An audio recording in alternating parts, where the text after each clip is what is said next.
Astral projection ആത്മാവിനെ ശരീരത്തിൽ നിന്ന് വേർപെടുത്തുക, ആ ആത്മാവിനോട് സംസാരിക്കുക. ഈ പരീക്ഷണത്തിനായി സ്വന്തം മാതാപിതാക്കളെയും സഹോദരിയെയും കൊലപ്പെടുത്തുക. കേഡൽ ജിൻസൺ രാജ പ്രതിയായിട്ടുള്ള നന്ദൻകോട് കൂട്ടക്കൊലപാതകവുമായി ബന്ധപ്പെട്ടാണ് ബഹുഭൂരിപക്ഷം മലയാളികളും ആസ്ട്രൽ പ്രൊജക്ഷൻ എന്നൊരു വാക്ക് പോലും ആദ്യമായി കേൾക്കുന്നത്. സമാനതകളില്ലാത്ത, കേട്ടുകേൾവി പോലുമില്ലാത്ത ഒരു കൊലപാതക രീതിയും അതിനു പിന്നിലെ നിഗൂഢമായ കഥകളും. അതായിരുന്നു മലയാളികളെ സംബന്ധിച്ച് നന്ദൻകോട് കൂട്ടക്കൊലപാതകം. 2017 ഏപ്രിൽ 9 ക്ലിഫ് ഹൗസിന് സമീപമുള്ള വീട്ടിൽ അമ്മ ഡോക്ടർ ജീൻ പത്മ, അച്ഛൻ പ്രൊഫസർ രാജ തങ്കം, സഹോദരി കരോലിൻ, ബന്ധു ലളിത എന്നിവരെ കേഡൽ കൊലപ്പെടുത്തിയത്. ആത്മാവിനെ ശരീരത്തിൽ നിന്ന് വേർപെടുത്തുമെന്ന് വിശ്വസിക്കപ്പെടുന്ന ആസ്ട്രൽ പ്രൊജക്ഷൻ കഥ മെനഞ്ഞാണ് നന്ദൻകോട് കൂട്ടക്കൊല കേസിൽ പ്രതി കേഡൽ ജിൻസൺ രാജ പോലീസിനെ വഴിതെറ്റിക്കാൻ ശ്രമിച്ചത്. എന്നാൽ മനഃശാസ്ത്രജ്ഞരുടെ സഹായത്തോടെ പോലീസ് നടത്തിയ അന്വേഷണത്തിൽ പ്രതിയുടെ തന്ത്രങ്ങളും പദ്ധതികളും അപ്പാടെ പാളി. പിതാവിനോടുള്ള പകയാണ് കൊലപാതകത്തിൽ കലാശിച്ചതെന്ന് വ്യക്തമായി. ശാസ്ത്രീയ തെളിവുകളും പോലീസിനെ സത്യം കണ്ടെത്താൻ സഹായിച്ചു. കേസിൽ ഇന്ന് കോടതി വിധി പറയുമ്പോൾ ക്യാപിറ്റൽ പണിഷ്മെന്റായ തൂക്കുകയർ തന്നെ കൊടുക്കണമെന്നതാണ് പ്രോസിക്യൂഷൻ ആവശ്യം. കേഡലിനെ കാത്തിരിക്കുന്ന ശിക്ഷാവിധി എന്താകുമെന്നത് ഓരോ മലയാളികളും ഉറ്റുനോക്കുന്നുണ്ട്. 2017 ഏപ്രിലിൽ Nanthancode Bains compound 117 retired professor Raja Thankam, ഭാര്യ ഡോക്ടർ ജീൻ പത്മ, മകൾ കാരലിൻ, ബന്ധു ലളിത എന്നിവരെയാണ് രാജ ജീൻ ദമ്പതികളിലെ മകൻ കേഡൽ കൊലപ്പെടുത്തിയത്.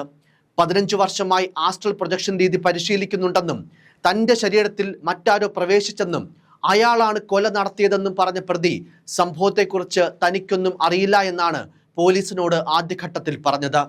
തുടർന്ന് മെഡിക്കൽ കോളേജിലെ സൈക്യാട്രി വിഭാഗം ഡോക്ടറുടെ പരിശോധനയ്ക്ക് പ്രതിയെ വിധേയനാക്കി. ഡോക്ടറുടെ സാന്നിധ്യത്തിൽ കേഡലിനെ ചോദ്യം ചെയ്തു. കേഡലിന് മാനസികമായ പ്രശ്നങ്ങളൊന്നുമില്ലെന്ന് ബോധ്യപ്പെട്ടു. വീട്ടിൽ നേരിട്ട അവഗണനയ്ക്കുള്ള പ്രതികാരമായാണ് കൊലപാതകങ്ങൾ നടത്തിയതെന്ന് ഒടുവിൽ കേഡൽ പോലീസിനോട് വെളിപ്പെടുത്തി. പോലീസിനെ ചുറ്റിക്കാനായി കേഡൽ മെനഞ്ഞ ആസ്ട്രൽ പ്രൊജക്ഷൻ എന്താണെന്ന് കൂടി നമുക്ക് പരിശോധിക്കാം.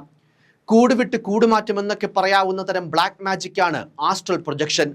ശരീരം വിട്ട് ആത്മാവ് മറ്റെവിടെയോ സഞ്ചരിക്കുകയാണെന്ന തോന്നലുണ്ടാക്കുന്ന മനോനിലയാണിത്. അല്ലെങ്കിൽ ഒരാൾക്ക് ഒരേ സമയം 2 വ്യത്യസ്ത സ്ഥലങ്ങളിൽ എത്തിച്ചേരാനാകുമെന്ന് തോന്നിപ്പിക്കുന്ന അവസ്ഥ. ആത്മാവിനെ ശരീരത്തിൽ നിന്ന് മോചിപ്പിച്ച് മറ്റൊരു ലോകത്തേക്ക് എത്തിക്കാനുള്ള ആസ്ട്രൽ പ്രൊജക്ഷൻ പരീക്ഷണമാണ് താൻ നടത്തിയതെന്നായിരുന്നു കേഡലിന്റെ ആദ്യ മൊഴി. ആസ്ട്രൽ എന്ന വാക്കിന് നക്ഷത്രമയം എന്നാണ് അർത്ഥം.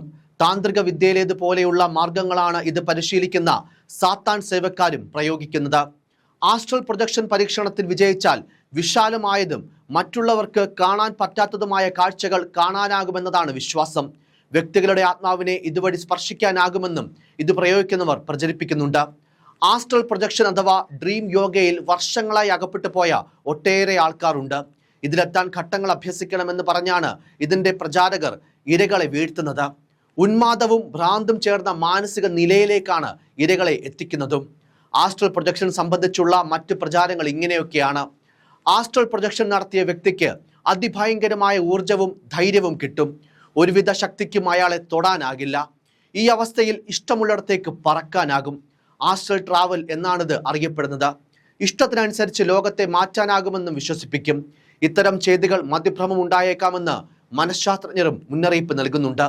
എന്തായാലും കേരളത്തെ ഞെട്ടിച്ച നന്ദൻകോട് കൂട്ടക്കൊലക്കേസിലെ ശിക്ഷാവിധിയിൽ ഇന്ന് വാദം തുടങ്ങും.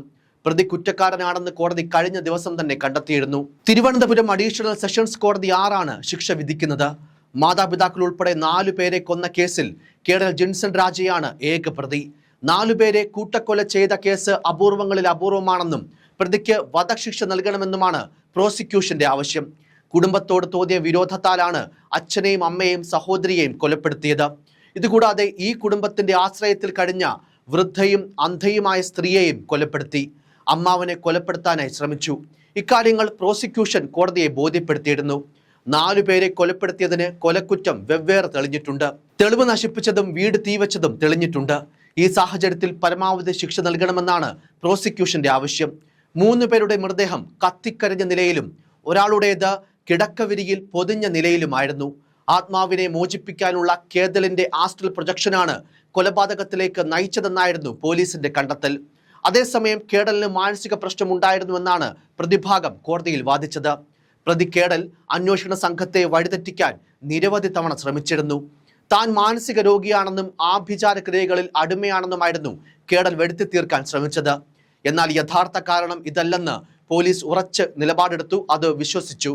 അന്വേഷണത്തിനൊടുവിൽ കേഡലിന് കുടുംബത്തോടുള്ള കടുത്ത പകയാണ് കൊലപാതക കാരണമെന്ന് പോലീസ് കണ്ടെത്തുകയായിരുന്നു.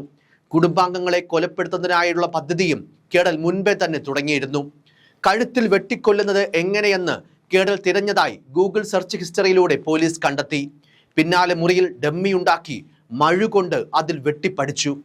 ഇതിനുശേഷമാണ് 2017 ഏപ്രിൽ 5-ന് കമ്പ്യൂട്ടർ പ്രോഗ്രാം കാണാൻ വിളിച്ചു വരുത്തിയ ശേഷം ആദ്യം അമ്മയെ വെട്ടിവീഴ്ത്തി. പിന്നാലെ അച്ഛൻ രാജാ തങ്കം, സഹോദരി കരോലിൻ, ബന്ധു ലളിത എന്നിവരെയും കൊലപ്പെടുത്തുകയായിരുന്നു. അച്ഛൻ രാജാ തങ്കം കേഡൽ വിദേശ പഠനം പൂർത്തിയാക്കാതെ എത്തിയതിൽ എതിർത്തത് അച്ഛനും മകനുമിടയിൽ വലിയ അസ്വാരസ്യങ്ങൾക്ക് ഇടയാക്കി. ഇതും പോലീസ് കണ്ടെത്തിയിരുന്നു. അതിനോടൊപ്പം അമ്മ ജീൻ പത്മ വിദേശത്തേക്ക് ജോലിക്ക് പോകാൻ ഒരുങ്ങിയതും സഹോദരി MBBS പൂർത്തിയാക്കാൻ പോകുന്നതുമെല്ലാം തന്നെ അവഗണിക്കുന്നുവെന്ന തോന്നലിനിടയാക്കിയെന്നും കണ്ടെത്തിയിരുന്നു.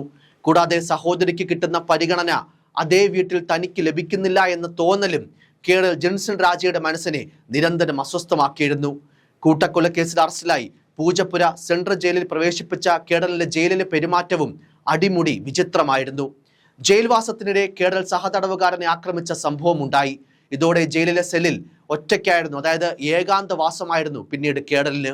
ഇതിനിടെ വിചാരണ നേരിടാനുള്ള മാനസികാരോഗ്യം പ്രതിക്കില്ലെന്ന് മെഡിക്കൽ ബോർഡ് ശുപാർശ ചെയ്തതോടെ കൂട്ടക്കൊലക്കേസിലെ വിചാരണ ആരംഭിക്കാനും ഏറെ നാൾ വൈകിയിരുന്നു. ജയിലിൽ കളിയും ചിരിയുമായി കഴിഞ്ഞിരുന്ന കേഡൽ ആദ്യ നാളുകളിൽ ജയിൽ ജീവനക്കാർക്കും ഒരു അത്ഭുതമായിരുന്നു. ആരോഗ്യ പ്രശ്നങ്ങളുള്ളപ്പോൾ വ്യക്തി ശുചിത്വത്തിൽ ശ്രദ്ധ ചെലുത്താറില്ല എന്നുള്ളതൊഴിച്ചാൽ മറ്റു പ്രശ്നങ്ങളൊന്നും ജയിലിൽ കേഡൽ ഉണ്ടാക്കിയിരുന്നില്ല. ഇതിനിടെ ശ്വാസകോശത്തിൽ ഭക്ഷണം കുടുങ്ങി കേഡൽ ഗുരുതരാവസ്ഥയിലായി.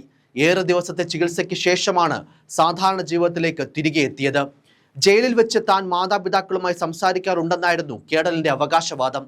പലപ്പോഴും കേഡലിന്റെ വിചിത്രമായ പെരുമാറ്റവും എതിർഭാഗത്ത് മരണപ്പെട്ട മാതാപിതാക്കളോടും സഹോദരിയോടുമെല്ലാം അയാൾ സംസാരിക്കുന്നതുമെല്ലാം പലപ്പോഴും ജയിൽ ജീവനക്കാരെ പോലും അമ്പരപ്പിച്ചിട്ടുണ്ട്. 10 വർഷത്തിലേറെ ആസ്ട്രൽ പ്രൊജക്ഷനും സാത്താൻ സേവയും പരിശീലിച്ച തനിക്ക് ആത്മാക്കളുമായി സംസാരിക്കാൻ കഴിയുമെന്നും ഇയാൾ അവകാശപ്പെട്ടിരുന്നു. പ്രതി മാനസികാരോഗ്യം വീണ്ടെടുത്തതായി മെഡിക്കൽ ബോർഡ് റിപ്പോർട്ട് നൽകിയതോടെ കഴിഞ്ഞ നവംബറിലാണ് നന്ദൻകോട് കൂട്ടക്കൊലക്കേസിൽ വിചാരണ ആരംഭിച്ചത്. കേസിന്റെ വിചാരണയ്ക്കിടെ കേഡൽ കുറ്റം നിഷേധിച്ചിരുന്നു. തനിക്ക് മാനസിക പ്രശ്നങ്ങൾ ഉണ്ടായിരുന്നുവെന്നാണ് ഇയാൾ കോടതിയിലും വാദിച്ചത്. പ്രതിക്ക് മാതാപിതാക്കളോട് വിരോധമുണ്ടായിരുന്നുവെന്നും കുറ്റപത്രത്തിൽ ചൂണ്ടിക്കാട്ടുന്നു. കൊലപാതകം, തെളിവ് നശിപ്പിക്കൽ, വീട് അഗ്നിക്കിരയാക്കൽ തുടങ്ങിയ കുറ്റങ്ങളാണ് പ്രതിക്ക് മേൽ ചുമത്തിയിട്ടുള്ളത്. കേസിൽ 92 സാക്ഷികളെ വിസ്തരിച്ചിരുന്നു. ഇനി അറിയാനുള്ളത് കേഡലിനെ കാത്തിരിക്കുന്ന ശിക്ഷാവിധി എന്താകുമെന്നുള്ളതാണ്.